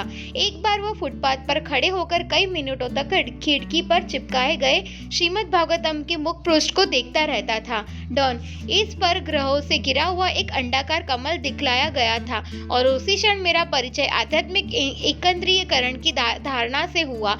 और जब मैंने महाप्रभु चैतन्य और उनके पार्षदों का चित्र खिड़की पर देख तो वस्तुतः मैं विजित हो गया। मैंने सोचा, हाँ सचमुच मुझे इसी की जरूरत है, रस की। डॉन अपनी पत्नी के साथ पार्क में फुटपाथ पर टहल रहा था। वह स्वामी जी की खोज में था, लेकिन वास्तव में वह नहीं जानता था कि उनसे पहचान कैसे करें। उसे गेरुए वस्त्रों को देखा और बौद्ध शैली में कीर्तन सुनने की आशा थी, लेकिन वह कुछ पा नहीं सका। वह अपनी खोज छुड़ा चुका था और यह केवल यह देखने के लिए चक्कर लगा रहा था कि वहाँ किस तरह से संगीतज्ञ थे। तभी उसने देखा कि एक बड़ी भीड़ जैसे कुछ संगीतज्ञों के इर्द गिर्द जमा हो रही थी। उसे संगीत लय के आकृष्ट किया था। वह 1 2 3 की सरल लय थी जिसमें एक विशेष प्रकार का अलंकरण था, चुंबकीय प्रकार का। उसने भीड़ के ऊपर बीच बीच में उड़ती एक बाएं देखी और उसने सोचा कि वहाँ कोई भावमय नृत्य भीड़ के बीच में हो रहा है। तब उसने ढोलक की थाप के साथ हवा की लहरों के साथ बहता संगीत सुनाई दिया, जो भावमय किस्म का नहीं था। उससे वह और अधिक आकृष्ट हुआ। भीड़ में से होता हुआ वह उत्तरोत्तर निकट होता गया। तब उसने कुछ लोगों को कीर्तन करते हुए देखा। अन्य लोग नाच रहे थे और बाएं इस तरह घुमा रहे थे कि उसने सोचा कि अमेरिका के इंडियनों और एशिया के लोगों के नृत्य की किसी मिश्रित शैली का प्रदर्शन हो रहा है। ये किसी विस्मृत अतीत की चीज मालूम हो रही थी। डॉन ने निश्चय किया कि जरूर यह हरे कृष्ण समुदाय होगा, किंतु वहाँ कोई विशेष परिधान नहीं दिखाई दे रहा था। लोग केवल लोअर ईस्ट साइड की सामान्य वेशभूषा में थे। और स्वामी जी कहाँ थे? तब उसने उन्हें छोटा ढोल बजाते हुए अति सामान्य रूप में बैठा देखा। उसके नेत्र बंद थे और एकाग्रता में उनकी भौहें सिकुड़ी हुई थी। डॉन स्वामी जी की ओर किसी का ध्यान नहीं था और पहले पहल एक कोने में बैठे एक उस वृद्ध भारतीय को मैंने कोई महत्व नहीं दिया। कीर्तन में उनकी कोई विशेष भूमिका नहीं लग रही थी, किंतु धीरे धीरे मुझे ज्ञात हुआ कि वे कौन है। वे सही स्वामी थे जिनके विषय में मैंने समाचार पत्र में पढ़ा था और जिन्हें स्टोर फ्रंट में देखा था। कुछ देर के बाद वे बोले, किंतु मैं उन्हें सुन नहीं सका। मैं इस बात से बड़ा प्रभावित हुआ कि वे इतनी अधिक विनम्र पुरुष थे कि किसी मंच पर चढ़कर बोलने में उनकी रुचि नहीं थी। वे ऐठ कर चलने वाले नहीं थे, प्रत्युत आंतरिक शांति, शक्ति और ज्ञान के साथ अविचल थे। बाब उनके सभी शिष्य उनके चरणों से के इर्द गिर्द बैठे थे। वे कीर्तन कर रहे थे और मैंने भी उनके साथ कीर्तन करने और मंत्र सीखने का प्रयत्न किया। मैंने हरे कृष्ण कीर्तन को एक शांति अभियान में एक बार पहले सुना था और मैंने इसे बहुत सुंदर पाया था। उसके बाद स्वामी जी भी बोले थे, मेरी धारणा थी कि वह कोई सांसारिक मनुष्य नहीं है और मैंने सोचा यह वे व्यक्ति है जिनकी मुझे तलाश रही है। वे अन्य हर किसी से भिन्न प्रतीत होते थे, मानो वे किसी अन्य स्थान या विश्व से आए हो। मैं इनकी ओर आकृष्ट हो गया। दूसरे कीर्तन के बाद स्वामी जी और उनके शिष्यों ने गलीचा लपेटा और अपने वाद्य यंत्र को उठाया और वे जाने की तैयारी में लग गए। बाप पार्क की दूसरी ओर झूले के पास अपनी पत्नी और बच्चे को लेने गया, किंतु स्वामी जी की छवि उनके मन में बनी रही। वे अन्य हर किसी से भिन्न प्रतीत होते हैं। उनका उच्चारण मोटा था, तो भी बाप ने निश्चय किया कि कुछ दिनों में वह स्टोर फ्रंट पर आकर उनका प्रवचन सुनेगा। बाप ने सोचा, यह मिला एक नेता। डॉन और उसकी पत्नी संगीतज्ञों की विभिन्न मंडलियों का अनुमान लगाने के लिए पार्क में चहलकदमी करते रहे। डॉन की पत्नी को आश्चर्य हुआ कि उसका पति, जो इतने शर्मीले स्वभाव का है, कीर्तन में कैसे नाचता रहा। डॉन बोला कि वह किसी दिन स्टोर फ्रंट जाकर स्वामी जी का व्याख्यान सुनेगा। जोड़ी वहां खड़ी रही, मति भ्रम का शिकार हो रही थी। उसके हाथ में स्टे हाई फार एवर सदैव ऊंचे बने रहो का पर्चा था, जिसे वह बार बार पढ़ रही थी। जिस समय वह सोच रही थी कि यहाँ की सारी घटना किसी अन्य ग्रह से प्रकट हुई है, एक व्यक्ति उसके पास आया और बोला, क्या तुम वहां जाना पसंद करेगी जहां स्वामी जी है? जोड़ी ने स्वीकृति में सिर हिला दिया। स्टोर फ्रंट पर एक भक्त ने जोड़ी को प्रसाद के रूप में एक चपाती दी और उसे स्वामी जी के कक्ष में ऊपर चलने को कहा। ऊपर पहुंचकर वह उस बड़े कमरे में प्रविष्ट हुई जो सुगंधित धूप से भरा था। वहाँ ऊंचे फूलदान रखे थे और फर्श पर तिल के दाने बिखरे थे। उसने देखा कि स्वामी जी ने महाप्रभु चैतन्य और उनके पार्षदों के छोटे से चित्र के सामने सिर झुकाया। फिर वे खड़े हो गए और कमरे से बाहर आते हुए उसका दरवाजा बंद कर दिया। जोड़ी ने समझा कि वे फर्श को ही नमस्कार कर रहे थे। उनकी चारों ओर लोग मंद स्वर में माला जप कर रहे थे और यद्यपि वह शब्दों को नहीं समझ पा रही थी, लेकिन उसे सब कुछ शांतिपूर्ण प्रतीत हुआ। स्वामी जी के एक शिष्य ने उसे पीछे के कमरे में चलने के लिए कहा और जिज्ञासा से भरी जोड़ी उसका अनुगमन करने लगी। वहां स्वामी जी अपनी चटाई पर बैठे ज्योतिर्मय प्रतीत हो रहे थे। कमरे में करीब 10 लोग बैठे थे। प्रभुपाद ने पूछा कि क्या पार्क का कीर्तन उसे पसंद आया था, तो उसने कहा, मैंने उसे बहुत पसंद किया। क्या तुम पास ही रहती हो? उन्होंने पूछा। जोड़ी के मन में विचार कौंध गया कि वह तो सर्वव्यापक सत्य है और उसने ऐसा उत्तर दिया जिसके बारे में उसने सोचा कि वह बहुत ही रहस्यमय प्रतीत हुआ होगा और मैं बहुत ही निकट रहती हूँ। स्वामी जी बोले, अच्छा तो तुम हमारे प्रातःकालीन कीर्तन और कक्षा में आ सकती हो। तब उसकी समझ में आया कि वह इतना निकट नहीं रहती और आश्रम पहुंचने के लिए ब्रांग से उसे 1.5 घंटे का सफर करना होगा, किंतु उसने निश्चय किया कि स्वामी जी ने उससे आने के लिए कहा है तो वह आएगी। तब उसने सोचा कि यह तो मैं ऊपरी मन से कह रही हूँ, किंतु प्रभुपाद ने उसे आश्वस्त किया मानो वे उसके विचारों को जान रहे हो कि वह ऊपरी मन से कह रही है, और कहा कि कीर्तन प्राचीन है, बहुत सरल है और उदात्त है। वे पीछे की ओर झुक गए। हम शाश्वत है, उन्होंने कहा, और हमारी चारों ओर की प्रत्येक वस्तु अस्थायी है। अब जोड़ी का LSD का नशा उतर रहा था। जिस समय वह स्वामी जी से विदा हुई बहुत देर हो चुकी थी। वह रात भर आश्रम में ठहरना चाहती थी, किंतु लड़कों ने उसे अनुमति नहीं दी। लेकिन कीर्तन में सम्मिलित होने का उसने पक्का निश्चय कर लिया था। बाब ने जो कुछ पार्क में देखा था उसका अनुसरण करना उसे स्वाभाविक लगा। वह शाम की कक्षा में जाने लगा और उसे भागवतम का अध्ययन और घर पर जप करना आरंभ कर दिया। भागवतम के आवरण पुस्तक को जिस पर आध्यात्मिक व्योम चित्रित था निकालकर उसने शिरों में मढ़वा दिया और उसे घर में बनी छोटी सी वेदी पर स्थापित कर दिया। चित्र पर वह पुष्प अर्पित करता और उसके सामने बैठकर हरे कृष्ण कीर्तन करने लगा। बाप स्वामी जी के दार्शनिक विचारों, उसकी पुस्तकों और उनकी कक्षाओं पर मुग्ध था और प्रारंभ से विस्मय अभिभूत था कि स्वामी जी की शिक्षाओं में सभी प्रश्नों के उत्तर थे। वह ध्यान से सुनता और स्वीकार करता। ऐसा लगता था कि एक बार मैंने जब निश्चय कर लिया कि वे सत्य कह रहे हैं तो जो कुछ वे कहते हैं मैं उसे स्वीकार कर लेता। ऐसा नहीं था कि उसने एक हिस्से को सत्य समझकर मैं स्वीकार कर लेता और शेष के बारे में मैं सोचना ही की बाद में विचार करूंगा। अक्टूबर 19। पार्क में रविवार के कीर्तन के बाद सोमवार का दिन था और डॉन कीर्तन के लिए स्टोर फ्रंट पहुंचा। कीर्तन पूरे वेग से चल रहा था और जब डॉन प्रविष्ट हुआ तो पहली चीज तो जो उसने देखी वह यह थी कि कुछ लोग दरवाजे के पास दीवार से सटकर सीधे रखे एक पियानो की आंतों को बजा रहे थे। एक लड़के ने उसे कुछ काठ की लकड़ियां दी और वह बैठकर कीर्तन में सम्मिलित हो गया। उसके बाद स्वामी जी का व्याख्यान हुआ और डॉन की समझ में काफी लंबा और गंभीर था। व्याख्यान में बताया गया कि कामेच्छा किस तरह बंधन और यातना का कारण बनती है। मंदिर में बहुत भीड़ हो गई थी और वह उमस से भरा था। व्याख्यान सुनकर डॉन सन्न हो गया था, लेकिन वह रुका रहा क्योंकि वह जानता था कि व्याख्यान के बाद फिर कीर्तन होगा। उसे बेचैनी हुई कि स्वामी जी के सब अनुयायी ब्रह्मचारी हैं, किंतु चूंकि उसे कीर्तन पसंद था इसलिए उसने आते रहने का निश्चय किया। डॉन की जैसी आशा थी स्वामी जी ठीक वैसे नहीं थे। उसने उनको कुछ चिंता युक्त, हंसते, परिहास करते, चमकते नेत्रों वाला, विरोधाभासपूर्ण उक्तियों का विधान करने वाला जैन ऋषि जैसा कल्पित किया था, लेकिन उसने स्वामी जी को इससे बिल्कुल उलट पाया। बहुत स्पष्टवादी और अपने भाषण में प्रहार करने वाले भी। उनका मुख कोनों पर नीचे की ओर मुड़ा हुआ था, जिस कारण वे शोकाकुल से लगते थे। डॉन कीर्तन में प्रसन्नता पूर्वक इस विचार से प्रवृत्त हुआ कि उसे निर्गुण के ध्यान में सहायता मिलेगी, लेकिन स्वामी जी के भाषणों में बराबर इस बात पर बल था कि ईश्वर साकार है। डॉन ने इसका प्रतिरोध किया। उसने मन ही मन प्रभुपाद से तर्क वितर्क किया। वह डॉक्टर राधाकृष्णन की गीता की व्याख्या का पक्षपाती था और स्वामी जी प्रायः ऐसे निर्विशेषवादी विचारों पर क्रूर प्रहार किया करते थे। डॉन ने देखा कि धीरे धीरे उसका निर्विशेषवादी अवरोध चूर चूर हो गया और उसने स्वीकार किया कि स्वामी जी हर पहलू से ठीक है। जोड़ी सुबह और शाम की दोनों कक्षाओं में आने लगी थी। उस समय वह स्टोर फ्रंट पहुंचने के लिए सवेरे 5 बजे उठ जाना पड़ता था। उसके माँ बाप ने इसका विरोध किया, किंतु जोड़ी ने परवाह नहीं की। स्वामी जी की सभाओं में उपस्थित होने के लिए वह सवेरा होने के पहले ही 1.5 घंटे की रेल यात्रा पूरी कर लेती थी। उनकी सभाओं में उपस्थित होने वाली वह एकमात्र लड़की होती। जब स्वामी जी को ज्ञात हुआ कि जोड़ी कला की छात्रा है तो उन्होंने उससे कृष्ण के लिए चित्र बनाने को कहा। जोड़ी ने आश्रम के सामने के कमरे में एक कैनवस फलक जमाया और स्वामी जी के निर्देशन में चित्र बनाना आरंभ किया। स्वामी जी ने उसे जो पहला कार्यभार दिया था वह उनके गुरु महाराज श्री भक्ति सिद्धांत सरस्वती का चित्र बनाना। उन्होंने उसे एक फोटो दिया और आदेश दिया, गुरु महाराज के गले में चारों ओर एक पुष्पमाला होनी चाहिए, माथे पर टीका पीला होना चाहिए, श्वेत नहीं, और उनके सिर की चारों ओर प्रभा मंडल नहीं होना चाहिए।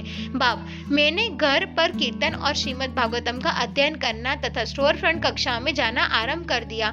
शाम के अंतिम कीर्तन के बाद स्वामी जी एक नकली काठ की प्लेट और एक छोटा सा चाकू लेते और पाठ मंच में से 2 सेब उठाते। सेबों के वे छोटे छोटे टुकड़े प्लेट में काटते, फिर प्लेट किसी एक शिष्य को दे देते। शिष्य उन्हें एक टुकड़ा सबसे पहले देता और स्वामी जी उस टुकड़े को मुंह में डाल लेते। शेष टुकड़े वहां जमी भीड़ में वितरित कर दिए जाते। मुझे याद है कि एक बार सेब का टुकड़ा चबा रहे थे तो उसके बीज उन्होंने दीवार से लगे फर्श पर थूक दिए। फर्श से वे बीज उछलकर उनके मंच के निकट फर्श पर जा पड़े। मैंने सोचा कि कितना आश्चर्यजनक है, कोई अन्य ऐसा नहीं कर सकता, अन्य किसी में ऐसा करने का साहस नहीं हो सकता। चलचित्र निर्माता की और सौंदर्य दृष्टि से डॉन की स्वामी जी के व्यवहार की सराहना की। डॉन, जहाँ प्रभुपाद बैठते थे उनकी बगल में एक कुंड या हौज था। वह इतना निकट था कि प्रभुपाद झुककर उसका स्पर्श कर सकते थे। सेब काटने के बाद उसका छिलका वे सीधे कुंड में फेंक देते थे। यह काम वे आकस्मिक करते थे। मैं इससे बहुत प्रभावित था। एक बार ब्रह्मानंद उनके पास आया और किसी काम के लिए उसने 50 सेंट मांगे। प्रभुपाद झुके और अपना छोटा काला पर्स उठाया। वह ऐसा पर्स था जो ऊपर से एक धातु के बक्सुए से बंद होता था। उन्होंने उसे झटके से खोला, बहुत सूक्ष्म दृष्टि से उसके भीतर देखा और तब उसका हाथ अपने शिकार के ऊपर उड़ते हुए बाघ पक्षी के समान ऊपर उठा, किंतु हाथ झटके की बजाय बड़ी कोमलता से अंदर गया। 50 सेंट का सिक्का उठाकर फिर इस तरह बाहर निकाला मानो किसी बैलून पर तैरता आया हो। यह बड़ा ही शोभा युक्त था। यह नृत्य का बैले था। उन्होंने 50 सेंट का सिक्का निकाला और ब्रह्मानंद के हाथ में रख दिया। मैं इस पर विश्वास नहीं कर सका। यदि कोई आपसे 50 सेंट का सिक्का मांगे तो आप अपनी जेब उलट पुलट कर डालते हैं और सिक्के को उस तरफ फेंक देते हैं, किंतु स्वामी जी प्रत्येक वस्तु को कृष्ण की संपत्ति मानते प्रतीत होते थे और इस 50 सेंट के सिक्के के मामले में भी उन्होंने कितनी सावधानी बरती थी। कई सप्ताह बीत गए। कुछ शिष्यों ने बाप से दीक्षा के बारे में बात की थी, किंतु वह कुछ निश्चय नहीं कर सका था। वह ठीक नहीं जानता था कि दीक्षा क्या होती है, लेकिन उसे ऐसा लगा कि अन्य भक्त उसे दीक्षित देखना चाहते थे क्योंकि वह कार्यरत था और उसके परिवार था। बाप समझता था कि भक्तगण उसे परिपक्व और एक मध्यम वर्ग के अमेरिकन समझते थे और वे उत्सुक थे कि वह दीक्षा ले ले।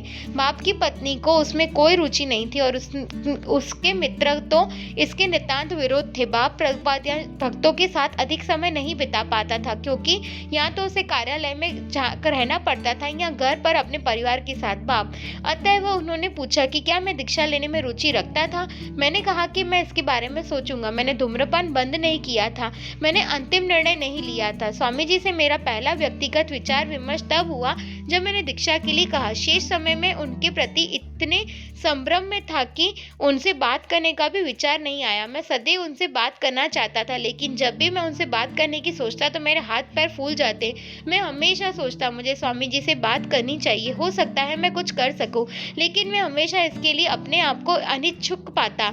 मुझे नहीं लगता था कि मेरे लिए ये उपयुक्त स्थान है। कभी लगता कि हो सकता है मैं डर रहा हूँ, लेकिन मैं नित्य सवेरे उठता और 32 बार माला जपता, इसमें अधिकतर रेलगाड़ी में। मैं भौतिक संसार से भयभीत था क्योंकि भक्तों से मेरा अधिक संसर्ग नहीं था और अधिक जप करके मैं अपने आप को सुरक्षित रखना चाहता था। जोड़ी की दीक्षा के बारे में सोच रही थी और मैंने उनसे पूछा कि वह इसके बारे में क्या करने जा रही है, तो उसने कहा मैं विचार कर रही हूँ। और तब उसने मुझसे कहा कि उसने दीक्षा लेने और अपनी तमाम खराब आदतों को छोड़ देने का निर्णय ले लिया है।